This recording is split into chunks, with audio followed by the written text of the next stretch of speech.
Thanks for joining us on KARE 11 News Now. I'm Chris Harapsky. Let's get to your headlines right away. A lot of this across Minnesota today, as anyone with a driveway or sidewalk is getting a free workout today, cleaning up after several inches of snow dropped overnight and into this morning. Here's some folks getting busy out in Golden Valley this morning. Look at all the snow they got. The road's also a mess, with State Patrol reporting more than 100 vehicles off the road overnight and 7 jackknifed semis. Here's a semi dangling over the overpass near White Bear Avenue and 694 in the East Metro. State Patrol right now reporting 2 injury crashes in all. And we shared blizzard-like conditions across the Midwest, but down south, possible tornadoes and blinding rain. Maggie Vespa spent the day tracking those storms and the cleanup happening right now.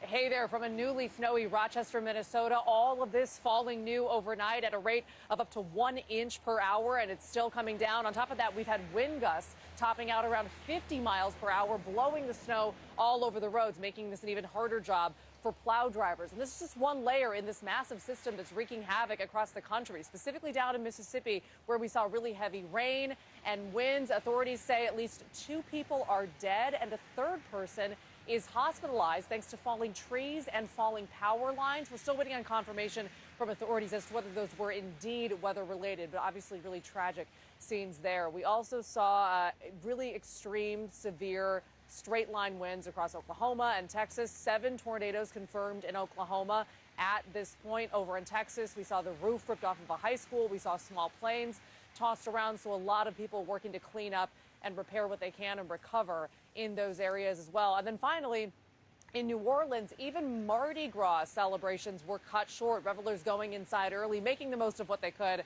of the parade and kind of the earlier parties, but wanting to get inside before things turn severe there as well. We have more of the same as the system kind of moves toward the East Coast and up the Atlantic coast today. Meanwhile, back here in the Midwest and South, power outages remain a huge issue, with at its peak this morning close to 500,000 people waking up without power. Crews, no surprise, racing to get that restored. Back to you. All right, thank you, Maggie. New this afternoon, the 7 people charged in the torture and killing of Minnesotan Sam Norquist have all been indicted on first-degree murder. Investigators say Norquist traveled to New York in September and that he endured more than a month of physical, psychological, and sexual torture starting in late January. One of the suspects also facing a coercion charge for allegedly forcing 2 kids to take part in that torture. To have 2 children have to participate in the beating of another human being, and it's deeply disturbing, and it has, I can speak for myself and everyone involved in this investigation, been one of the most troubling parts of this. It's heartbreaking. We have a 7-year-old and a 12-year-old who are also victims.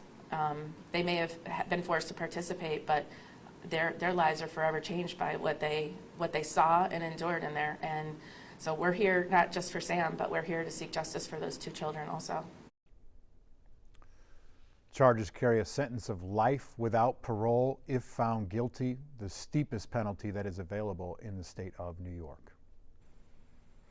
Right now, Vice President J.D. Vance and Defense Secretary Pete Hegseth are at the U.S. border with Mexico, arriving from Washington about an hour ago. They're checking in on immigration enforcement operations along the southern border and holding a roundtable with local law enforcement there about the ramped-up immigration efforts.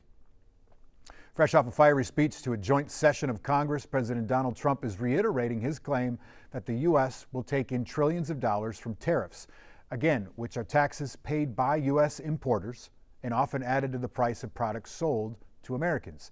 He says a deal with Mexico and Canada to potentially ease up on some of those tariffs for those countries could come as soon as today. In the meantime, a number of U.S. retailers are saying they do plan to pass on some or all of those costs to consumers. Amy Kiley has the latest on a possible deal. These tariffs, I think, are hopefully temporary. President Donald Trump could unveil trade deals with Mexico and Canada as soon as today. That's according to Commerce Secretary Howard Lutnick speaking to Fox Business. A source says Trump and the Canadian Prime Minister are talking today, and Vice President J.D. Vance is set to visit the southern border.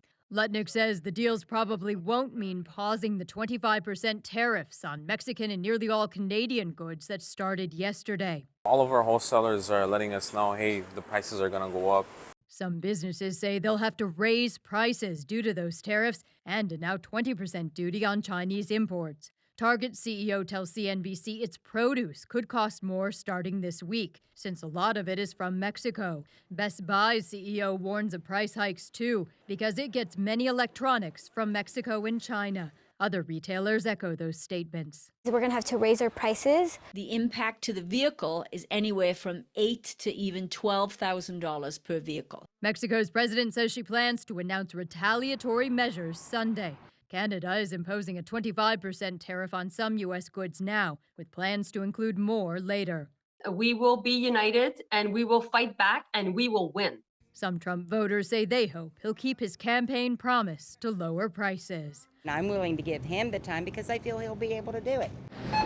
I'm Amy Kiley reporting. Developing right now, U.S. officials saying the United States has cut off intelligence sharing with Ukraine, something that could impact Ukraine's ability to target Russian forces.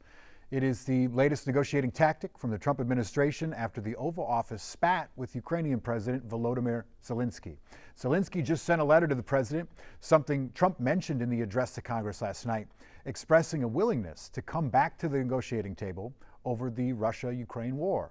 And right now, the U.S. is trying to broker a deal, getting access to rare earth minerals in Ukraine in exchange for help ending the war.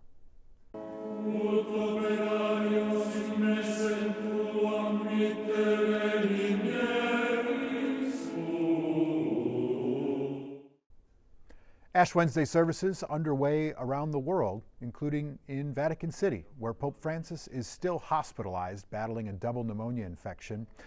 The Vatican says Francis had a restful night and is off mechanical ventilation after using it through the night. The pontiff is marking 3 weeks in the hospital. His doctors say his condition is stable but guarded. This is the second time Francis has missed Ash Wednesday services in his term as Pope. Right now, Minnesota's Department of Human Rights is standing with a woman who said that she was sexually harassed and raped at work. And they're joining a lawsuit against the construction company that allegedly fired her after she reported it. Kent Erdahl has more on those allegations. The Minnesota State Capitol can be an intimidating place for anyone, let alone a survivor of sexual assault. Excuse me, I'm a little nervous. Norma Izaguirre is taking the rare step of publicly identifying herself in order to speak out about her assault. Muchas gracias. Para que mi voz se oiga. According to a newly filed lawsuit against her former employer, Absolute Drywall, Inc., Norma tried to voice concerns repeatedly in early 2021, after first being sexually harassed and later sexually assaulted by another employee, Juan Diego Medina Cisneros, while working at the Viking Lakes Apartments. In May of 2021, that employee raped Norma at a workplace in Eagan.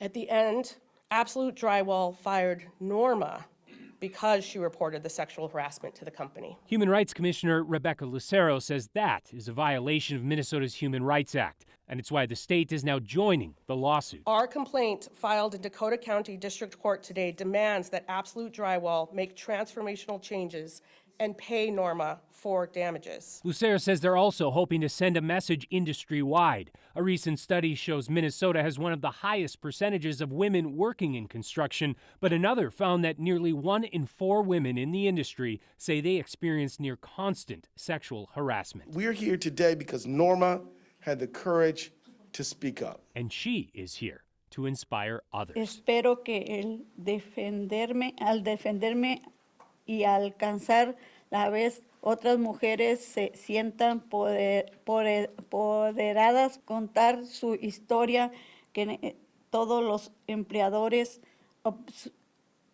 abusivos rindan cuenta. Kent Erdahl, KARE 11 News. Gracias por escucharme. Cisneros pleaded guilty last month to criminal sexual assault against Norma while working for Absolute Drywall. KARE 11 has reached out to the company for comment on that and this lawsuit as well, but we have not received a response.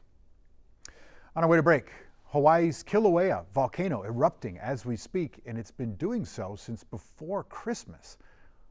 Scientists say some of the lava fountains shot 600 feet in the air in Tuesday's eruption after building up pressure for months under the surface. Wow, what a video. Hey, stick with us. More news and weather is coming up after the break.